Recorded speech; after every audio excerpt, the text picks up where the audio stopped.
He is the modern-day Don Nehlen. But Don Nehlen's Mountaineers enjoy walking in where angels fear to tread. He's bought into the program. As the hills of West Virginia resound with the sounds of Golden Blue football. It is a great night to be a Mountaineer wherever you may be. Let them know. Leave no doubt tonight. Leave no doubt tonight. No doubt. They shouldn't have played the old Golden Blue.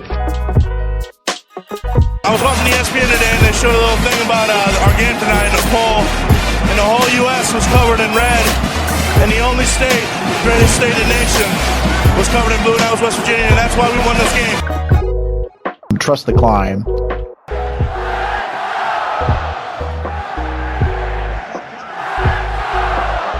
And now it's time for the Country Roads Webcast.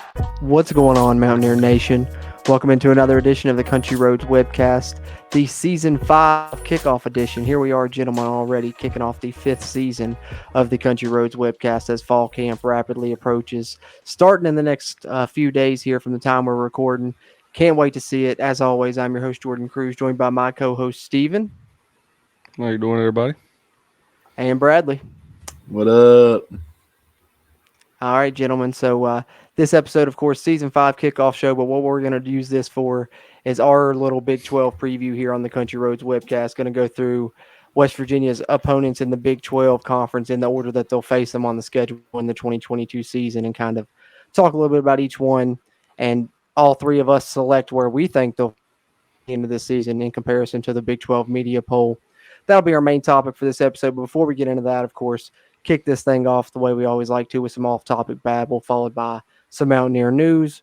Off-topic babble, gentlemen, whoever wants to jump in, anything good you've seen lately, anything you've read, anything in your life you want to talk about, just, shoot the shit here. Yeah, no, I'm still just finishing up a move. I'm actually, out of West Virginia. I'm first time living out of West Virginia. I'm now in North Carolina. Still not permanently set yet, so we're going to be getting another background change. But for right now, this is what we're going to have for a little while. But yeah, okay. Just getting that finished up. I haven't really been doing much. Been watching some anime, actually. I usually don't watch anime that much, but I've had so much time to kill that that's what I've been doing. So not much other than that, though. I can dig it. I've never really got into it, but I've seen some episodes of Naruto with people, and I'm like, it's nothing I've ever seek out myself, but it's actually pretty cool. So, I mean, if I took the time to sit down, I'd probably get into it. But, yeah, congratulations on the move, though, man. I didn't know you were moving out of state. That's awesome.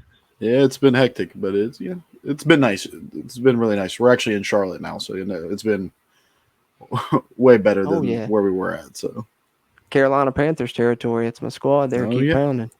Definitely gonna be looking into some Carolina games this year. Probably go to one or two. Go see Baker Cook down there. Yeah, I'm excited about that. Steven, what about you, man? What's been going on? Man, I know I've been talking about it a lot lately, like outside of talking about West Virginia, but like I've been still on my Avengers kick, man. I've been going back and watching some of these movies that I need to get caught up on. Some of them that I'm rewatched. Yesterday I watched the Multiverse of Madness. I was trying to watch No Way Home, but I thought they had it on Disney Plus at one point, but I guess they took it down. Maybe I knew they did at one point because they put those on there. I thought the Tom Holland Spider-Man's not long ago, but maybe they took it off for a period of time or something. I don't know. I thought so. Yeah, I couldn't find it on there yesterday, but I watched the Multiverse of Madness, and then I watched the Eternals. So I'm just working on getting all of those. How'd you feel about Eternals? I could never really get into it. I tried to watch it a couple times. And I was getting ready to say the same thing. It's not for me. I don't know. It was, not. Yeah, I haven't watched any of the Marvel stuff really since Endgame because, I was binged Endgame so hard that I just couldn't do any more superhero movies for a little while. I should have sat back and. Well, most of this phase was like the Disney Plus series anyway, so it's like they didn't have too many theatrical ones, really, just 2 or 3. But I did see, Comic-Con was, since the last time we recorded, and they did. I seen their Phase 5 and Phase 6. Looks like it has some good shit in there. Going to get Fantastic Four, the Kang Dynasty, and then eventually Secret Wars is going to be the next one they're building up to. So 2 more Avengers movies announced, and those are going to be in 2025, and a lot of good stuff leading up to that. So if you're a Marvel fan and a superhero fan, it's still coming. Yep.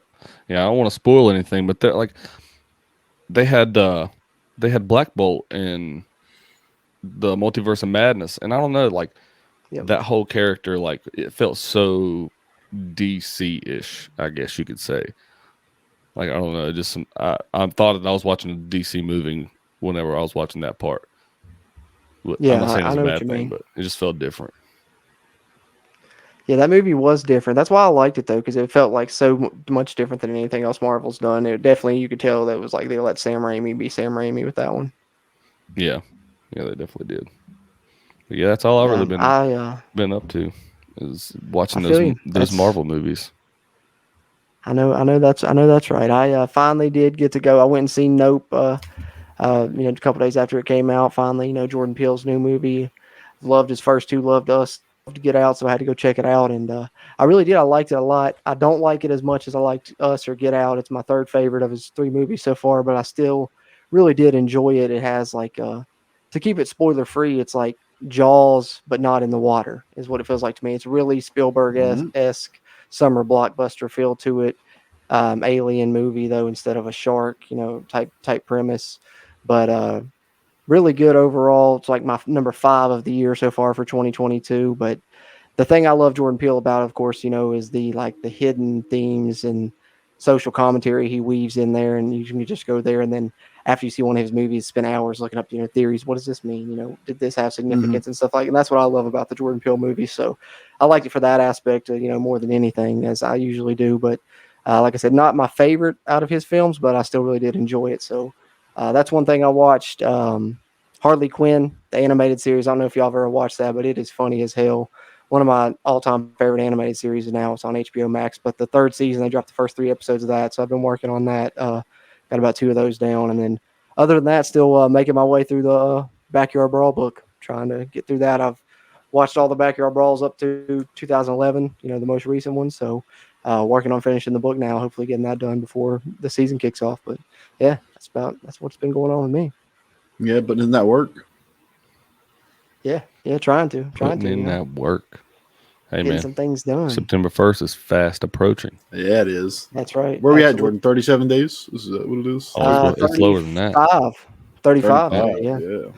35 at the time we're recording this, probably 34, maybe 33 by the time you guys are hearing it or viewing it if you're watching on YouTube. But yeah, it's getting really close. Like I said, kicking off season 5 now. Next episode we're going to drop is we're going to do our annual season prediction roundtable, the 2022 edition, go through the schedule, come up with our record predictions for the 2022 W football season. And we're going to have some special guests on that episode. We won't reveal that just yet, but be on the lookout for on our social media, which you can see on the screen if you're watching on YouTube. If you're listening on the audio side, our Twitter is at WU Country Roads, and then Facebook and Instagram, Country Roads Webcast, for our announcements of who those special guests will be for this year's season prediction roundtable, adding a couple more other than just us 3, but that's always one of our favorite episodes. So that's what's coming down the pipe. And then of course, pit preview after that, but off topic baggable segment, gentlemen, anything else that you guys want to add?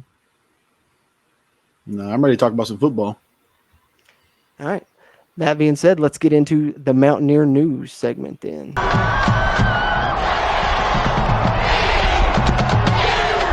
All right, Mountaineer News here. This is where we give you guys some football, recruiting, and basketball news, respectively.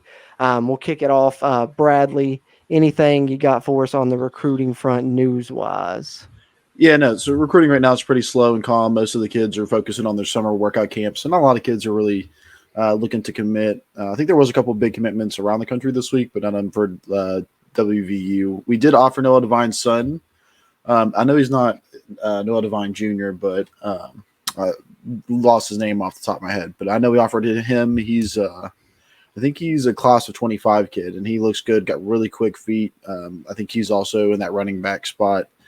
Yeah, right now it's pretty calm for us in recruiting, but we can look for some official visits to be getting set up here soon, and that's when you're really going to know who we're kind of focusing on, because it seems so far with our recruiting under Neil Brown the last couple of years that we really highly focus on just like a few recruits and really throw the whole bag at them. So once we start seeing kids lock in some official visits to some of these games and stuff, that's when we'll kind of know exactly where we're going to be standing at with some of the future of our program. So that's the recruiting news for now.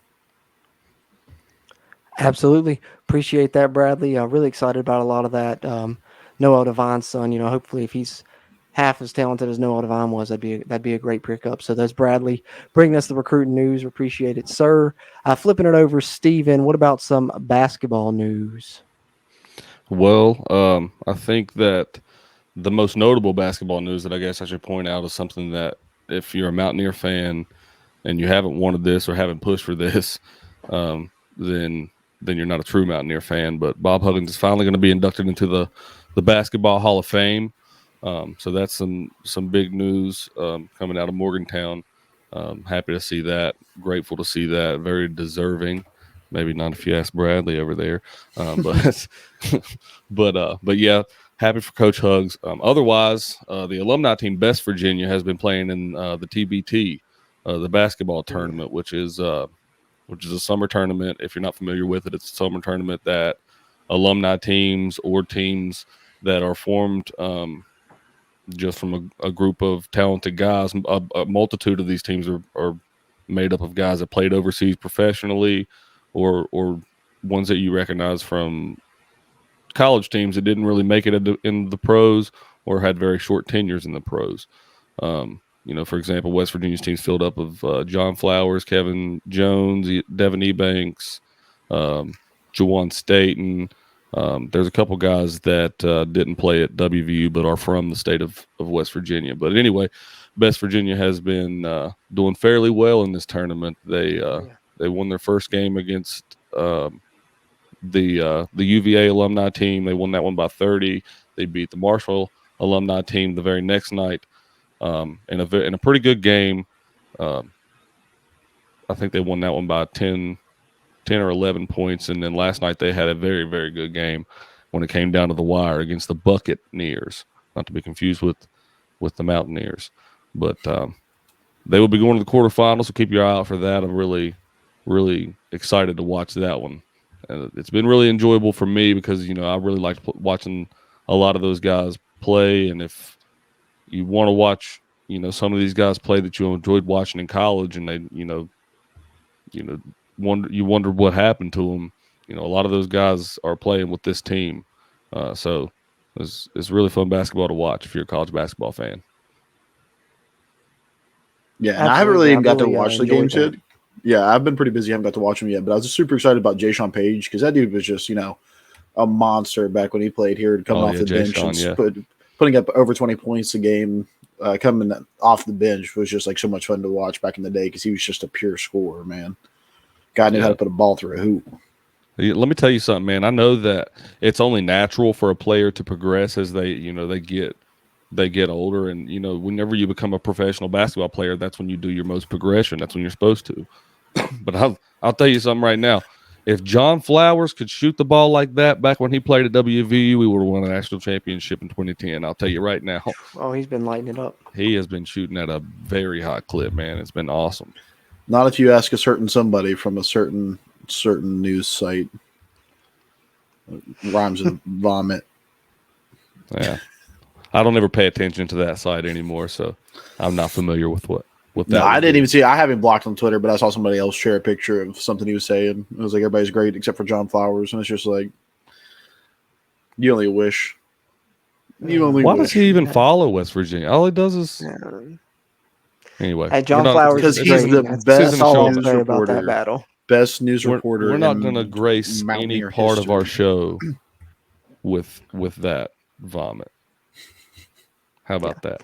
I enjoy John Flowers. I enjoy Best Virginia. This is probably the most attention I've paid to the TBT. Because I've gotten to listen to it when I was at work and stuff. So, and I really enjoyed it. And they're, like Steven said, quarterfinals going to Dayton, Elite Eight, 3 games away from winning $1 million. So, excited about that. And moving on to some football news. I do have a few things here on the docket.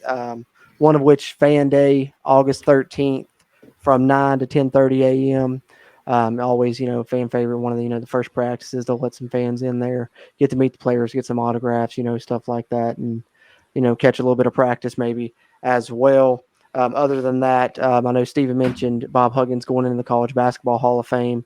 West Virginia also announced their Hall of Fame class, and in it was a trio that I think we all remember, and it's hard to believe it has to be over 10 years since the end of your career to get in the Hall of Fame. And it makes me feel old that these three are already eligible and getting in, but they're all three first ballot, and as they should be. And that's Geno Smith, Tavon Austin, and Stedman Bailey going into the Hall of Fame. And then otherwise preseason, some more Mountaineers popping up on preseason award watch lists. Mike O'Laughlin getting onto the Mackey Award watch list. Dante Stills on the Outland Trophy watch list. The Bronco Nagurski Trophy watch list. I feature two Mountaineers, Charles Woods and Dante Stills. Lou Groza Award watch list. Casey Legg makes an appearance. Warfel Trophy watch list. Zach Frazier shows up. And that's pretty much it for now, other than the fact of, fall camp about to kick off here in the coming days, depending on when this episode is released. But by this time next week, the Mountaineers will be out practicing. So the off season is officially over as far as I'm concerned here as we kick off season 5. Anything else you gentlemen want to add on news or anything you want to comment on as far as any of the news that any of us dropped here? No, it's been super exciting to see a bunch of guys be on the preseason watch list. I feel like we haven't really had a lot of guys stack up on those the last couple of years. I mean, we've had like the obvious ones like the Dantes and Dariuses and a few others, but it's really nice to see, especially offensive linemen getting some recognition, because I know that Zach Frazier and Wyatt Milam have both made them, I think that you had said, at least that I've seen. So that's always really good. That's made me feel good seeing that pop up. Yeah. And don't forget about Kevin Jones. He also got into the WVU Sports Hall of Fame. Yep. Kevin Jones also was one of the inductees. Yeah, can't forget that. Hall of Famer, and then of course hits the big shot for Best Virginia last night too to advance into the league. Yeah, and he hit the game winner last night. You know what? That was clutch. Man, if I've ever felt closer to the Big East championship when Deshaun hit that shot, man. Yeah, how similar was very that? Similar. Man? Very how similar was that? I didn't even think about it until you just now said it, but very similar. Yeah. Oh, the whole time leading up to that possession, I was like, man, this is like the whole feeling just felt familiar. That's why I loved watching it, and that's why I look forward to watching it every year. It's kind of like my summertime sports, fix, I guess you could say. Who are the Buccaneers? Are those like Appalachian State alumni? East Tennessee State, I believe. Yeah. Yeah, East Tennessee. Yeah.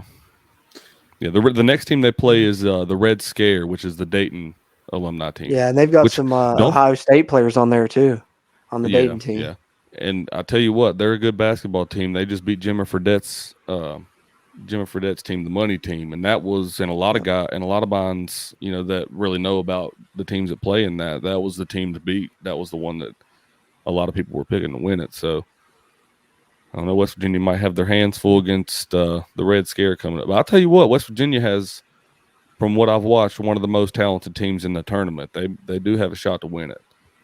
Yeah, it's a tough road from here, but I do like West Virginia's team a lot. I think getting Ebanks this year to play was big. I really like, having him in there involved. Yeah. Yeah, and there's a couple other guys on the team that didn't play at WVU but have been lightning. Jamel Morris. Jamel Morris played at Fairmont State, I believe. Yeah. Been shooting at a very high clip. Could have played at WVU with the talent level. Yeah, I really love the Elam ending. I wish that there was a way, I don't know how they would ever be able to do it like for the pros or college because of, sports gambling with spreads and stuff. But if they could ever figure out a way, I think the Elam ending would be amazing for fans. They would love it if, college basketball and the NBA had the Elam ending. I think that if not anything else, like you say, I think for spreads and everything else, which I mean, the majority, the multitude, I guess you could say, of sports betting in college basketball especially would come in the postseason. You know what I mean? So yeah, that's true. I don't know how you could really justify that, but I think if not anything else, if it, at least the Final Four in the championship game in college, maybe, if not every tournament game, if you couldn't settle on every tournament game, at least do this, the Final Four in the championship. And then in the pros, they've tested it in the All-Star game, I believe, last year. And, the reviews on it were widely positive, very widely positive. Well, it's just so exciting because every game ends on a game winner.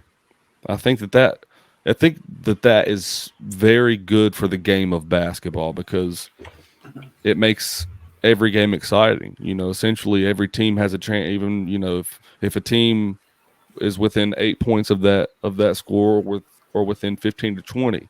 It gives that team a fighting chance. And if you're a Mountaineer fan, that West Virginia is more than familiar with being in that position. But in the reverse side, West Virginia, and they've proved that last night that you're not very good at keeping leads in crunch time. So it would make for a lot of really good basketball games to watch, I believe, and I don't know. It makes every game exciting in my mind because it does. I agree. Takes the stalling of the game out and makes you have to speed it up and play the game. I agree. Hopefully, West Virginia wins the million. But that'll do it for our Mountaineer news segment. Let's get into our main segment of this edition of the Season 5 kickoff show, and that's going to be our Big 12 preview here on the Country Roads webcast.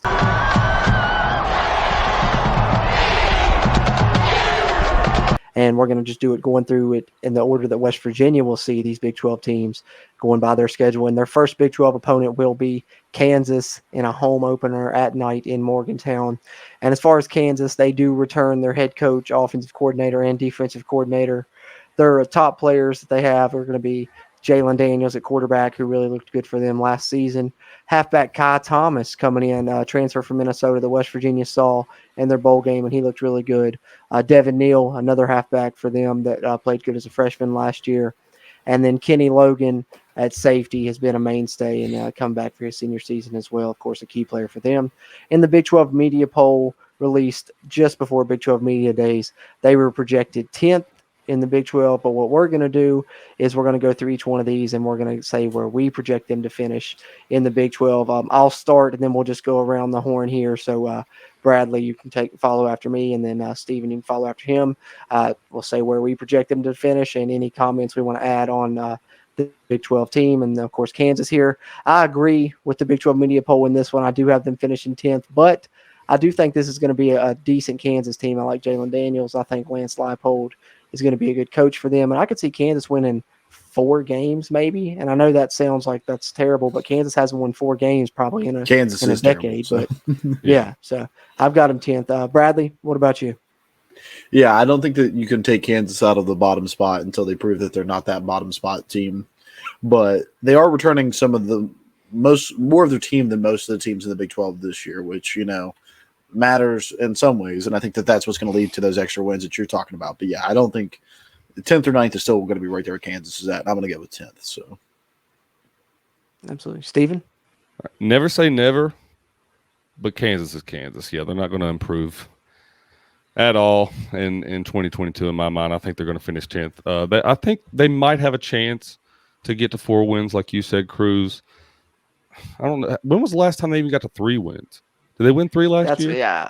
No, I think they won. They might have won 3. I thought they only won 2, though. I don't know. I thought it was 2. I'd have to look that up. Yeah, I'm not picking them to get much further past that. I feel kind of like a fool because whenever Kansas had Les Miles, I thought that Kansas was going to vastly improve. I thought recruiting was going to jump. I thought their offense was going to jump. None of that happened. So I don't know what Kansas has got to do. They've got to start from the top down, in my opinion. So, yeah, they're finishing 10th. Yeah, I think we can all agree there. I mean, maybe have a shot at 9th. Who knows? But, yeah, Kansas is Kansas until proven otherwise. But moving on, the next Big 12 opponent West Virginia will be the Texas Longhorns. As far as Texas goes, they also return their head coach, offensive coordinator, and defensive coordinator. Potential top players, they're loaded, to be honest, as Texas always is, but it just depends on what they do with that talent. But halfback Bijan Robinson, of course, who has been a tear, and he's going to continue to be. Xavier Worthy, one of the best receivers in the Big 12 and arguably the country last year. Damari Vion, overshown at linebacker, and then, of course, Quinn Ewers coming in at quarterback, projected to be a really great player as well. Big 12 media poll projects them to finish 4th. Like I said, I'll kick it off. Bradley, you can follow. Steven, then you can follow. But, boys, I think that this is the year Texas maybe puts it together. I don't want to say Texas is back because I know that's cliche, but I've got them 2nd. Wow. Yeah, wow. Yeah, I think that they definitely got potential, but I think that Texas is Texas. And I'm going to be a bit of a hater with Quinn Ewers. I want to see him flop at Texas for some reason. It's just the way like he went to Ohio State, got his bag, and then turned around and bailed to Texas. Like I just want to I think that I think he could be a prime example of what can happen with NIL money and like the drawbacks that could have and like the kind of situation. So I'm gonna be a bit of a hater on his side this year. You know, I kind of want to see him flop just because of that. No ill will towards him. I don't want to see the guy get hurt or anything, but I also just don't think that freshman quarterbacks have been very successful in the Big 12. So I'm going to keep, I think Texas will definitely step up this year and make games closer. I don't think they're going to lose to Kansas this year, but I think that I'm going to have them at 5th in the Big 12 this year. Making games more competitive, but I think that they're still going to be in that middle of the pack. It's just how I feel about it. I'm leaning more towards. I'm actually 50-50 in the middle with both of you guys. I actually think that Texas is going to be really good and a hard team to beat this year. I think when you look at what Bijan Robinson has done, what Xavier Worthy did last year, I think you can't argue against that. They're both proven talent, and they're going to be very, very hard to beat, especially when you add in Quinn Ewers coming from Ohio State. And I know that, like you said, you can't really read too much into youthful quarterbacks in this league, and especially when you don't have some of the credit that I guess you need to have, or if you're a school like Texas, you would think that they would have a lot better quarterback play in recent years, but they haven't. And so when you look at that, it's hard to expect anything better from what they're getting in Quinn Ewers. But I think they're going to be really, really hard to beat offensively this year. Now, the defense is a huge question mark, and that's why I can't pick them. That's the big question mark. The main reason I didn't pick them to win the Big 12 conference this year. But I picked them to finish 3rd. So I don't have them as high as 2, but I don't think that they'll be middle of the pack so much like you, Bradley. But I think that they're gonna be up there, and I think they finish right around 2 or 3. But I think it'll be 3. Yeah. I also want to state that I think that there's going to be a really close race between the 4 to 6 range, the 4 to 7 range, and I think that that's why you could see them they're going to be competing for it until they're not. You know what I mean? So, and I think that that's why I got them more in that middle of the pack. Yeah.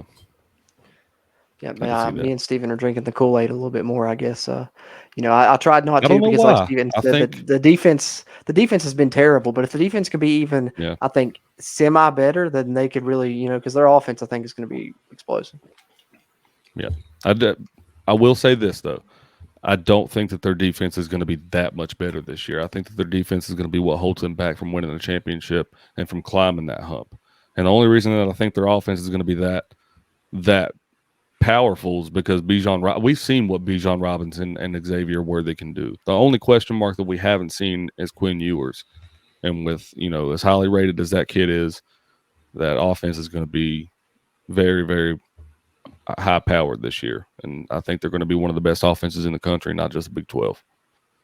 Yeah, they have that potential for sure. But speaking of winning a championship, the team that did that last year in the Big 12 Conference pops up next on the West Virginia schedule, and that's Baylor.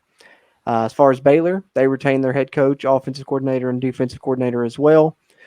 Some of their top players will be quarterback Blake Shapen, played in the Big 12 championship game that they won, played well, won the job. The other quarterback, Gary Bohannon, that started for them most of last season, transferred out to South Florida, I believe, but Blake Shapen taking over at quarterback. Defensive tackle, one of the best ones in the whole country, Siaki Ika, and then halfback Craig Williams taking over there. The Big 12 media poll projects them to win it again. Got them going for the repeat, projecting them first in the Big 12 media poll. I guess I have some hot takes, some bold predictions in this one, if you will. Texas, I guess, finishing second was my first one, and this is one where if I got some Baylor fans, if we got Baylor fans viewing this or listening to this, well, I might piss them off because I completely disagree with Baylor first. I don't see it. I think they lost Jalen Petrie. They lost Bernard, I think was his name. Terrell Bernard, was that the other one? His name slipping my mind right now. But wide receiver. They lost both of those guys. No, the linebacker. They lost 2 linebackers, 2 wide receivers. Was the other one? Yeah. But I think it was Terrell Bernard was it. I'm pretty sure, but I can't remember 100%. But I think Petrie and Bernard, they lost them on defense. Offense, they're replacing a lot. I think their defense will still be good because you got Dave Aranda there. Offense, they lost Tyquan Thornton, who was, really good at receiver. So I've got Baylor taking a step back this year, and more so because I think the conference is wide open. And, last year they were catching people off guard. And I think more so there's going to be other teams doing that this year, and Baylor's kind of people are going to be expecting that. So, I hate to be the bearer of bad news, but I've got Baylor 6th in the Big 12 in my projections. Did you say the bearer of bad news? Yeah, no pun intended. Yeah, I don't agree, though. I think the Baylor has done a good job of keeping their team up there and competitive. I mean, come in, in like a 1 year turnaround, they're at the top of they had one bad year, and then a turnaround when their new head coach came in. 1 year turnaround, and he's already got his team at the top of the conference, and they've pretty much been there since he's been there. So I have Baylor winning it again this year. I thought that Oklahoma State was the better team last year and barely lost the Big 12 championship on a crazy play.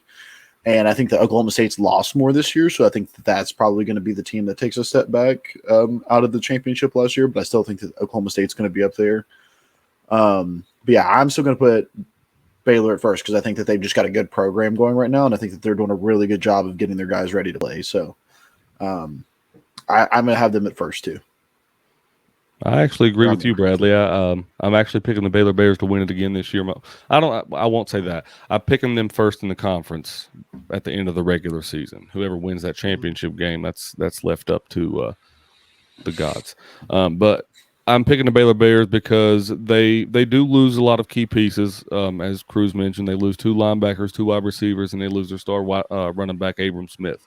But what they do return is Blake Shapen, who is expected to vastly upgrade their passing attack, and they also have they have the nation's top defensive and I can't really talk right now.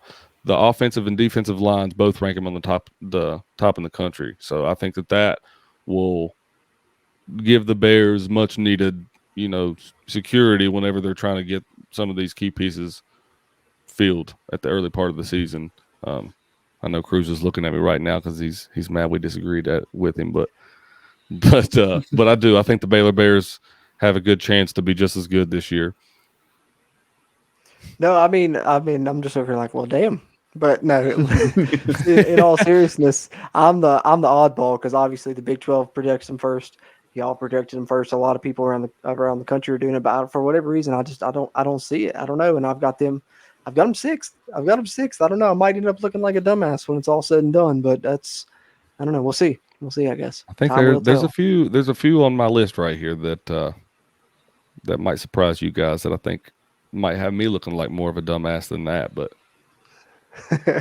hey, we'll see. You never know. Moving on next. Go ahead. You got anything, Steven? Oh no. You go ahead. All right, moving on next, Texas Tech will be on the West Virginia schedule, and that's the team that's been a thorn in Neil Brown's side. The one team, other than Oklahoma, of course, that he hasn't been able to defeat really since coming to West Virginia for whatever reason, even though arguably West Virginia has been the better team in some of those games. But nonetheless, whole new coaching staff for Texas Tech, new head coach Joey McGuire, new offensive coordinator Zach Kitley, who's coming from Western Kentucky, where he broke those passing records with the quarterback from Houston Baptist that came there to Western Kentucky and threw for nearly 6,000 yards. I think were ridiculous, but they're bringing him in to run the offensive for Texas Tech, and then defensive coordinator Tim DeRuyter. As far as some of their potential top players, quarterback Tyler Shuck and quarterback Donovan Smith are in a competition there. Tyler Shuck being the transfer from Oregon, Donovan Smith, former 4-star recruit. So don't know which way that's going to go. I'd probably lean Shuck though, but still a competition there. So Roderick Thompson feels like he's been around forever, but really talented running back at Texas Tech coming back. And then defensive end Tyree Wilson. They were projected to finish 9th by the Big 12 media poll, and this is one of the few times I think I agree with the Big 12. The media projection in this one, and I've got them 9th as well. Yeah, I actually have like a little bit of faith in Texas Tech. It's one of those ones I know a lot of people are hating on. They've got a full platoon swap here in their coaching room, but I think that they've done some good things so far. Their recruiting's been pretty good. They're actually one of the top recruiting classes right now. That's something that's going to be subject to change, but it seems like this coaching staff's really come in and had like a good chance to, make things the way that they want them. And I think that that's going to bode well for them going into the season. I still don't think that they're going to make massive waves in the Big 12 just yet, but I think that I'm going to put Texas Tech finishing at 7th. I think that they're going to exceed expectations a little bit here. And, Sir Roderick Thompson's a great running back. So, they got some pieces. And I just think, Zach Kittley coming through, I think that he's just going to have a chance to really shine. I don't think there's as many expectations on them as there might be on some other coaching staffs that are coming in. So I think that they've really got a chance to, snag an extra couple wins that are going to surprise some people. So I'm going to have them at 7th. Yeah, actually, I agree with you, Cruz. I think I've got them finishing 9th as well. And I think they're going to be good in the coming years because, like you said, Bradley, they do have some good recruiting classes and they have done some things well. But I don't think that they're going to – this year there's just so many question marks. They have a 3-way quarterback battle. The only thing that they have coming back that they know about is Sir Roderick Thompson. But so there's just too many question marks on both sides of the ball and in the entirety of the coaching staff. So I've got them finishing 9th as well. I don't think they make I think they take a step backwards more than a step forwards this coming year. I think West Virginia finally gets it, or Neil Brown, I guess you could say, Neil Brown finally gets that one under his belt. I like it. I hope so. It's time for sure. That being said, moving on next on the docket, the TCU Horned Frogs, who are also breaking in an entirely new coaching staff. New head coach will be Sonny Dykes coming over from SMU. New offensive coordinator Garrett Riley, and the new defensive coordinator will be Joe Gillespie. Top players, wide receiver Quentin Johnston, one of the best receivers in the conference, one of the most underrated players in the country, in my opinion. And then they also are going to have a quarterback competition brewing as well. Max Duggan, I think a lot of people like him, but Chandler Morris really showed some things last season. And Sonny Dykes running that air raid. Chandler Morris may be more of a fit. We'll have to see how that goes with Max Duggan, being a little bit more of a threat with his legs. Could be even a dual quarterback system in and up there. We'll have to see what happens. And then linebacker D. Winters, of course, as well. Big 12 media poll projected them 7th. I'm not too far off of that, but I don't have as much faith with this new staff and stuff. I think there's going to be some speed bumps, especially when it's your first new coaching staff in 20 years almost, or if not 20 years, with Gary Patterson, how long he'd been there. So I've got them 8th, actually, one spot below what the Big 12 media poll projected them at. Yeah, I'm this is one of the ones where they're projected at 7th. I think that this is one of the coaching staff with Sonny Dykes. I think he's going to have a little bit more egos to manage with his quarterback battle. And, those are big shoes to fill with Gary Patterson leaving, going on to be the defensive coordinator in Miami. Is that where he's at? I know he went somewhere big. He's Texas. Gary Patterson somewhere. Yeah, he's at Texas. Yeah, Texas. Yeah, right. Texas. I knew. Yeah, so it's just, they're going to be, there's he's still around, you know what I mean? They're still going to be seeing him and making that comparison of, what ifs. And so I think that just Sonny Dykes is going to take a few more licks this year. And I think that we're going to see them struggle a little bit more. So I'm putting TCU there in the 9th spot. And I think that it's going to be a battle between them and Kansas to see who actually settles down there at 9 and 10. So. Yeah, it's not a bad pick. I picked them at 7th as well. Main reason for that is because, like you said, change is an extreme rarity down there in Fort Worth. They do not change coaching staffs very often down that way. But Sonny Dykes is going to have his handful this year. They're already in a quarterback battle. Like you said, a lot of people like Max Duggan, who will probably be the winner of that competition. But I don't know, that paired with them trying to implement a new offensive scheme, there's a multitude of question marks that you're going to have to fill. It doesn't bode well for them being very successful this year. So I picked them at 7th. Okay. So which I guess I agree. I agree with the Big 12. All kind of on the same page. Yeah, I was about to say. I mean, I'm closer with the Big 12 on some than I thought I'd be when I went down and kind of wrote down my own Big 12 poll here as we did. But moving on next to Iowa State, they returned their whole coaching staff as well: head coach, offensive coordinator, and defensive coordinator. And their top players, of course, defensive end Will McDonald, wide receiver Xavier Hutchinson, who came in from junior college and has been an absolute star for them, one of the better receivers in the conference. And then, of course, they'll be having to break in a new quarterback and a new running back as they lost Brock Purdy and Brees Hall, respectively. Quarterback, it'll be Hunter Deckers, and halfback, it'll be another guy that's been in the program for a while, and Jarrell Brock. Hunter Deckers, I think, is a guy that has maybe even a higher ceiling, I think, than Brock Purdy did. And if you listen to a lot of Iowa State people, they're really high on Hunter Deckers. So, I think potential maybe is there for Iowa State. But whenever you lose as much as they did, I mentioned Brock Purdy, I mentioned Brees Hall, but they also lost Chase Allen and Charlie Kolar at tight end and Mike Rose at linebacker on defense. So, they say that Matt Campbell's really been building it, and this is the year we'll really see if he has it to where they can reload or not. I think they take a slight step back. The Big 12 projected them 6th. I've got them one spot below that at 7th.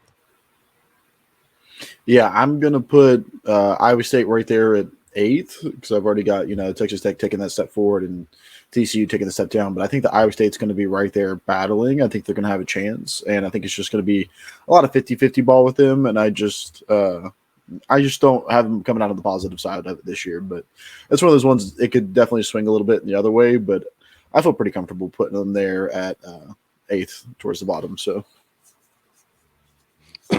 yeah, I absolutely agree. I think that before Brock Purdy, Brees Hall, and Charlie Kolar Charlie Kolar, I don't want to pronounce it wrong. Before they, were the high powered offense that they were, we forget Iowa State was right there with Kansas as a bottom feeder in the Big 12 pretty much year in and year out. So I can't have a lot of confidence in that team knowing that those pieces to their offense are gone. That was the heartbeat of their offense, which in turn was the heartbeat of their team. And I'm not disrespecting their defense because their defense showed West Virginia what was what a couple times. So, right. I think that they are a team to be reckoned with, but it's hard to pick them very high up this year. So I've got them finishing 8th, just like Bradley. Yeah, it's hard to project them higher when they've lost a lot, but who knows? They've surprised before. We'll see what happens with Iowa State and Matt Campbell.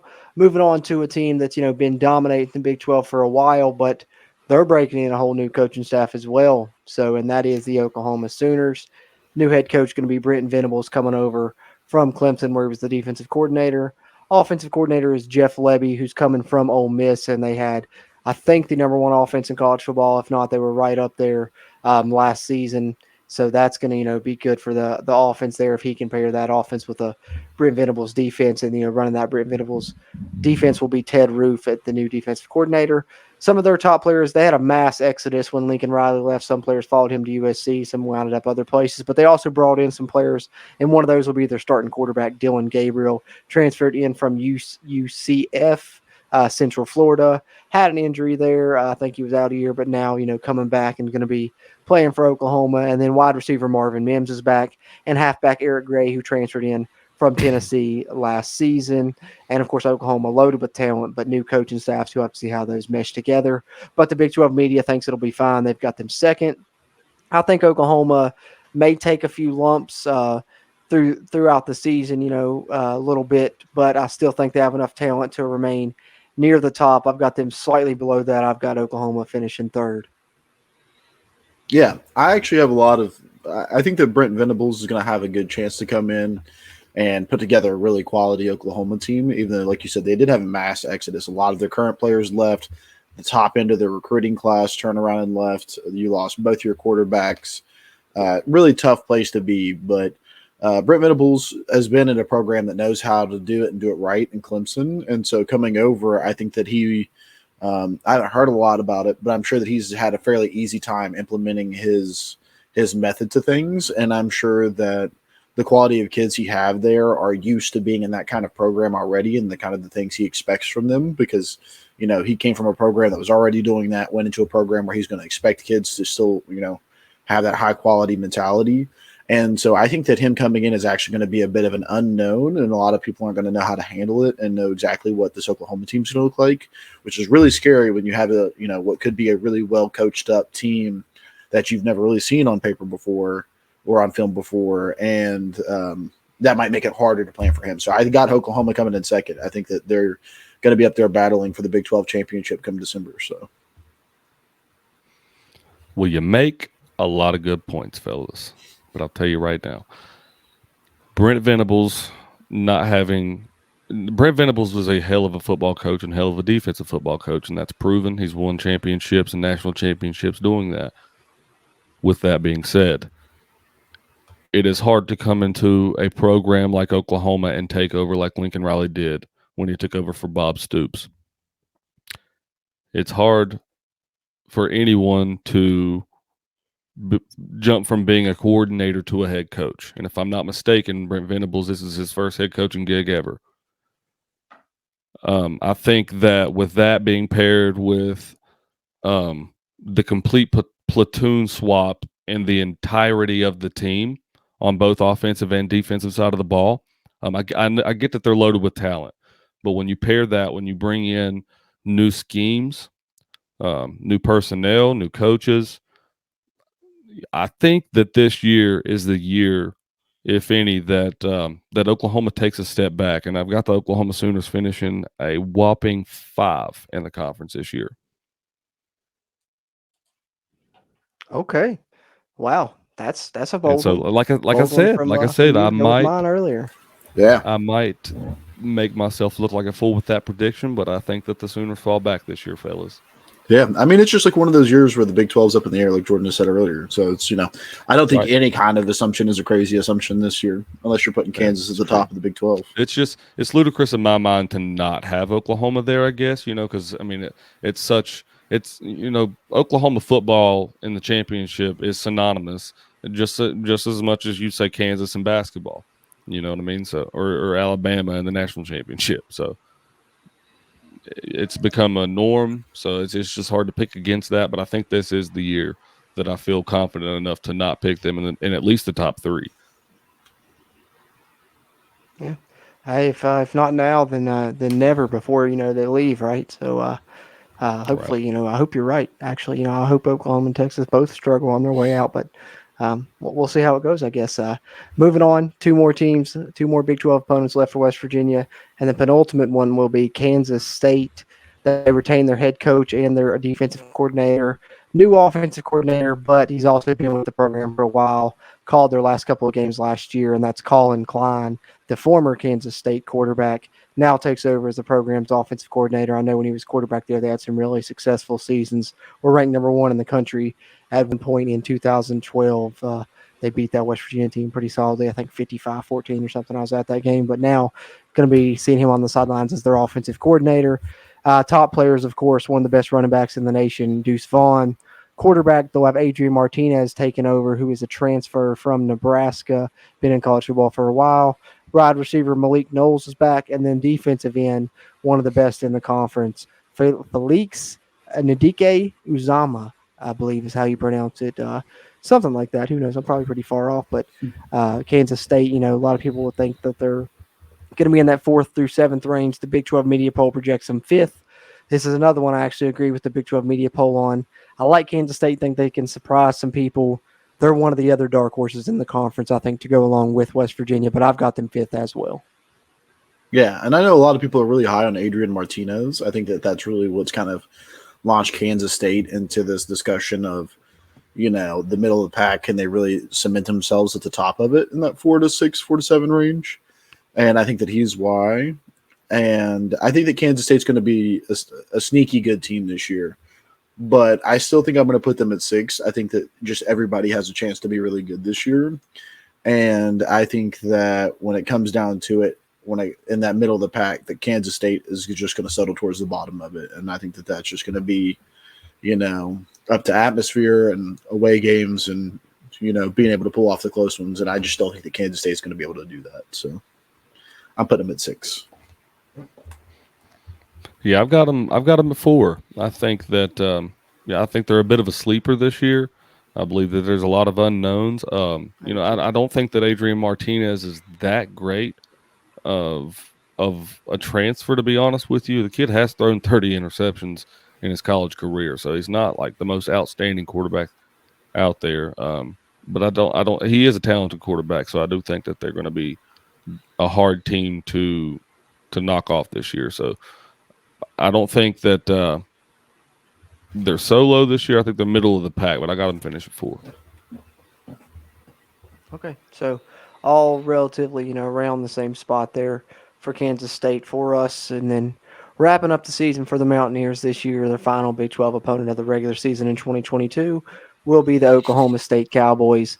They retain their head coach and offensive coordinator, of course, Mike Gundy's still there.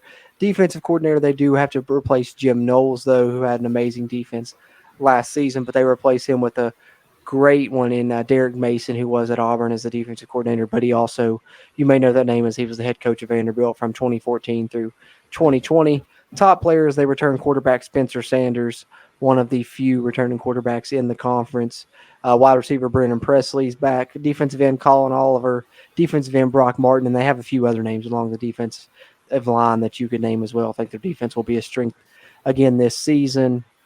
And I think that's the story with this Mike Gundy team, is if the offense can improve a little bit, I think they could be really good, because I think the defense will remain solid. I know they lost some pieces, and they lost Jim Knowles, but I think Derek Mason's going to do a great job there.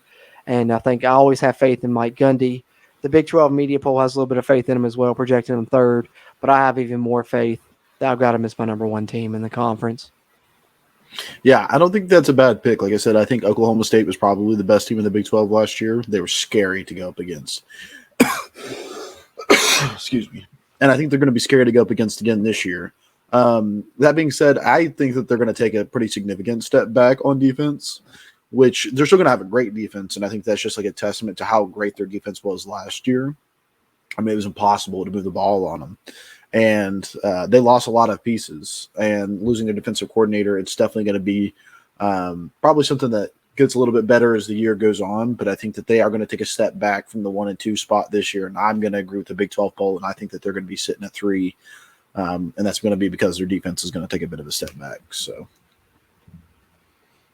I'm just not a fan of Oklahoma as a state this year, I guess, because I've actually got the Oklahoma State Cowboys taking a significant step back this year. I think that their defensive line is going to be a very big problem to deal with. I think that they're going to have some key pieces there. But with a new defensive coordinator, there's a lot of question marks there. And then when you look at the offensive side of the ball, Spencer Sanders comes back, but he threw 12 interceptions last year. I'm not so confident that he's going to progress that much this year, because I think that if he was going to progress he was going to do that, between the last couple of years, and he hasn't done that very much either. I thought last year, the quarterback, I thought Spencer Sanders was going to be one of the key pieces for the Cowboys, and they were a good football team, but I thought that he was one of the ones that held them back in a lot of situations. They also they were losing Tay Wallace, and they're losing pretty much everything else on the offensive side of the ball. So I happen to disagree with a little bit with what you said, Bradley. I think it'll be their offense that holds them back this year. But I actually have the Cowboys finishing 6th this year. I have them taking a huge step back. And so I may be out to look like a fool. And I don't know if you guys can see where I put the Mountaineers. Yeah, that's what I was going to say. I think the state of Oklahoma. We won't reveal it. We'll save that for the season prediction roundtable. I think anybody with some sense can go back and see. Yeah, I was about to say, if anybody wants to do the work, if anybody wants to do the work, you can obviously look at all our other picks and find out where each of us has the Mountaineers. But we're going to reveal it on the season prediction roundtable. So if you want to wait, you can. But if you want to do the work, hey, you can find that out. But I think Stephen, me and you both had bold takes. The team everybody loves, Baylor. I've got them 6th. The team that I think that I've got first, you've got 6th. So some bold predictions throughout for us here in this Big 12 preview. But that being said, any thoughts on the conference you guys want to add before we take off out of here?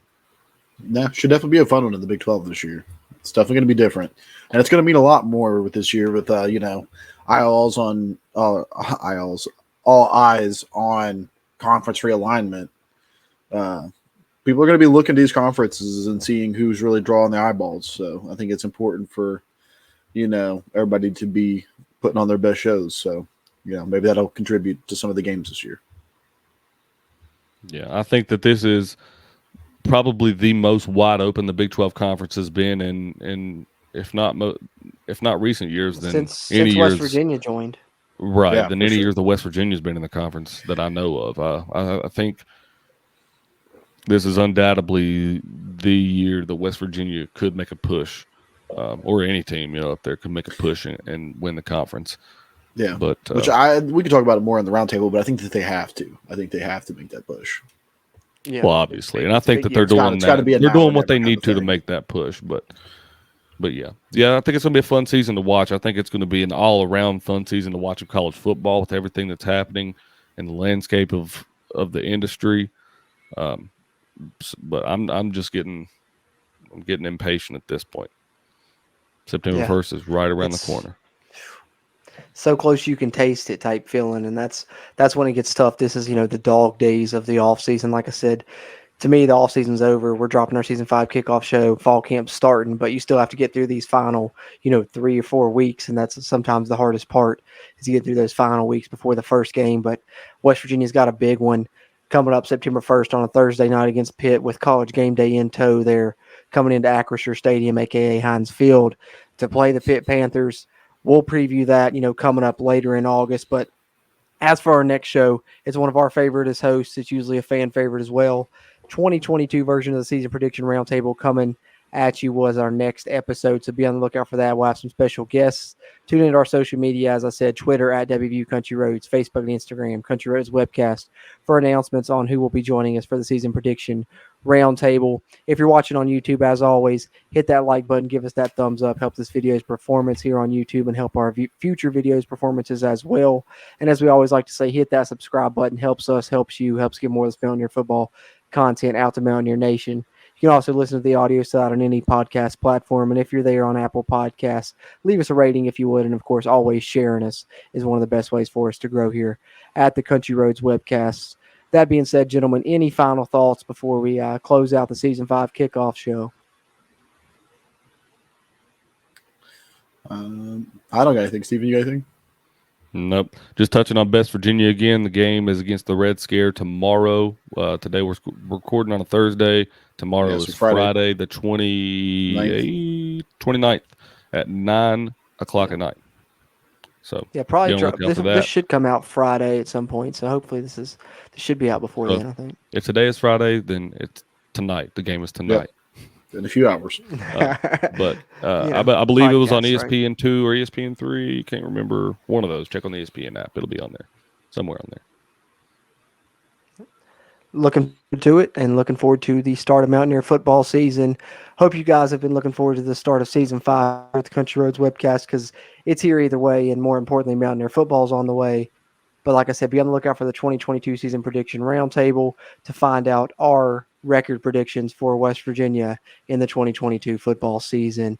We'll be looking forward to that. As always, thank you guys for tuning in. I'm Jordan Cruz for Steven and Bradley. Until next time, let's go Mountaineers. If you really want to know, then come on, let's go. Take a stroll down those